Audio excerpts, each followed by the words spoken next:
আরিফু, এই লোকটা আমাদের টিভি ঠিক করতে আসছিল, আইসা এই মেশিনটা লাগাই দিল, নাইলে আমাদের টিভি নষ্ট হইয়া যাইতো যে কোনো সময়।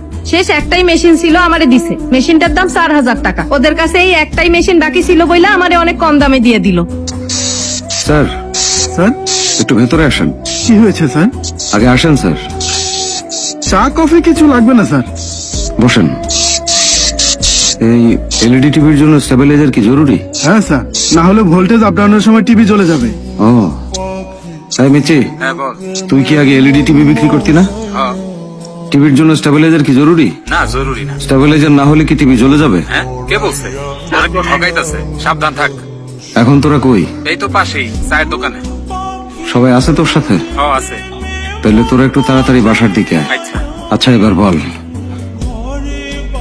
এই এলইডি টিভিতে স্টেবিলাইজার কি আসলেই লাগে? হ্যাঁ আরিফু, তুই কি করতেছিস? মা তুমি থামো, আমি দেখতেছি। ওই, আমি কিন্তু খুনি মানুষ, মাইরা ফেলবো, বস বলতেছি। এবার বল, এই টিভিতে স্টেবিলাইজার দরকার আছে? না স্যার। তার মানে তুই একটা ফালতু জিনিস এতদিন বিক্রি করছিস কেন? স্যার মান্থলি টার্গেট থাকে আমাদের। এইদিকে আমি আমার টার্গেটের পেছনে দৌড়াইতে দৌড়াইতে তুই আমার টার্গেট করে ফেললি। এখন আমি কারে টার্গেট করব? অন্যের টার্গেটের জন্য কেন দৌড়াইতেছস? আরিফু কি হয়েছে? মা, আমি ওরে বকতেছি না, আমি নিজেরে বকতেছি।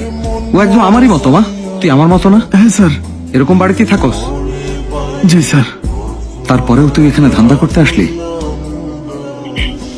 জুতা খোল। স্যার কেন? যা বললাম কর। ও, তোর মোজা সামনের দিক দিয়ে ছেঁড়া আর সাইড দিয়ে। নতুন মোজা কিনুস নাই কেন? এই মাসে কাপড় কেনার বাজার ছিল না। এক জোড়া মোজা কেনার টাকাও ছিল না তোর? তাহলে কি কিনছস? স্যার ইনস্টলমেন্টে একটা টিভি কিনছি আমি, আর একটা ফ্রিজ কিনছি। মার্কেটে দামি জিনিস বিক্রি করার অনেক লোক আছে, কিন্তু দরকারি জিনিস বিক্রি করার একটাও লোক নাই। এটা কি? এটা এনার্জি ড্রিঙ্ক স্যার, একটু আগে কিনলাম। জানিস এটা বিষাক্ত? স্যার 8 রকমের ভিটামিন আছে। আর 12 রকমের কেমিক্যালও আছে। তুই হইলি উকুনের ডিম, আর আমি বিষাক্ত যোগ, কারণ আমি নিজে এই বিষ বিক্রি করি। এই কি? এই স্যার এলইডি টিভির স্টেবিলাইজার বিক্রি করতে আসছে।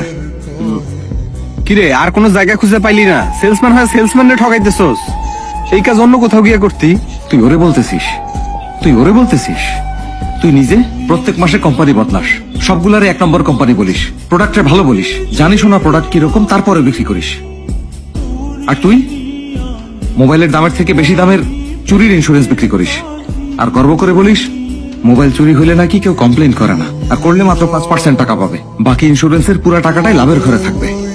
আর এটা শুনে আমিও খুশি হইতাম, গাধা আমি। এই এমন হাজার হাজার মানুষ কোনো কিছু না জেনে অন্ধের মতো সব বিক্রি করে যাচ্ছে, সেটা কারো কাজে লাগুক বা না লাগুক, কিন্তু আমরা বুঝি না, আমরা নিজেদেরই ক্ষতি করতেছি।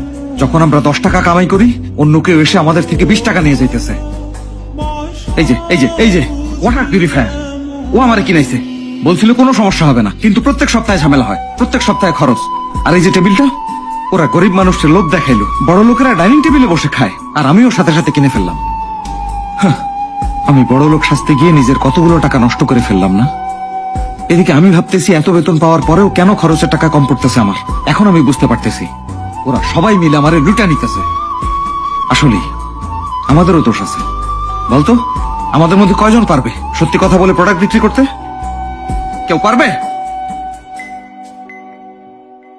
আমরা প্রোডাক্ট বিক্রি করি না, মিথ্যা বিক্রি করি। কোম্পানির লোকজন এখন অনেক চালাক হয়ে গেছে। এদিকে আমরা যে কোনো কিছু বেচতে পারি দেখে ভালো জিনিসের বদলে বিষাক্ত জিনিস বানানো শুরু করছে। থাক বাবা, এসব পাপের টাকা অনেক কামাই ফেলছি, আর টাকা কামাইতে চাই না। তোমরা বুঝো আর না বুঝো, আমি বুঝে গেছি। মা, তোমার আবার ডেবিট কার্ডটা দিছিলাম না, নিয়ে আসো। কেন রে? নিয়ে আসো তো।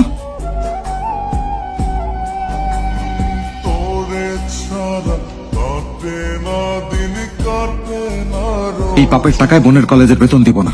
আরিফু, কাল বেতন না দিলে কলেজে কিন্তু ওরে পরীক্ষা দিতে দিব না। মা, আরে, যেভাবে পারি আরে, টাকার ব্যবস্থা করবো, কিন্তু এইটা দিয়া না। কি হয়েছে তোর? কি করতেছিস আরিফু? তুমি কি করতে বলো আমারে? কি করবো আমি? তুমি বলো চাকরি না করলে পরিবার শেষ হয়ে যাবে, আরেকজন বলে চাকরি করলে 1000 পরিবার শেষ হবে। মা, আমি জানি না আমি কি করব। ধাক্কা খাইছি মা, একটু সময় দাও। এই এই কই যাস তোরা